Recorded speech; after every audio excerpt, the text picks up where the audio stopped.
This poem is called Our 40 Years Is Up. And hopefully, if you know the story of the children of Israel, it'll make sense to you. How can an 11-day journey become 40 years? I'll tell you. When God puts his plan in the heart of man paralyzed with fear, or when he tries to speak to a people so consumed with what they see that they can't even hear, or when he gives his vision to a people too busy looking back that they can't even see he's near. A people who would rather look to the creation than the creator, look at the now rather than later, see if they truly heeded his voice, they would see that Egypt didn't matter because their ladder would be greater. But they never transformed their mind from that slave mentality, went to a new place in bondage, so in reality they were still in captivity. And I know that sounds ridiculous, right? Because none of us would stay behind if God gave us the new life. If he offered us the land flowing with milk and honey, if he took us out of lack and promised us we'd have plenty when we all go. With our mouths we say yes, but the reality is no, because we're still here.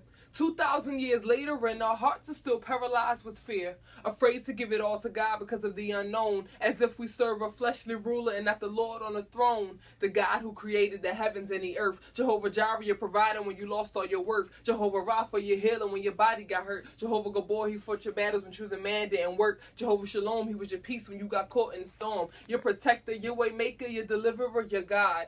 Yet our heads are still covered with sin, so we try to play makeup and come to God with the facade, worshiping him with your lips, but he knows your hearts are far from him. You try to present your body a living sacrifice, but you left your heart in Egypt. And serving God without a heart makes you a spiritual paraplegic, still consumed with the spirit of murmuring and complaining. I had the nerve to sit back and wonder why we're not prospering and gaining. Too busy listening to the flesh so we can't follow instruction. But the flesh profits nothing, it only leads to destruction. And we say it's okay because we're in grace dispensation. But look around, time is pacing, can't you see we're in Revelation?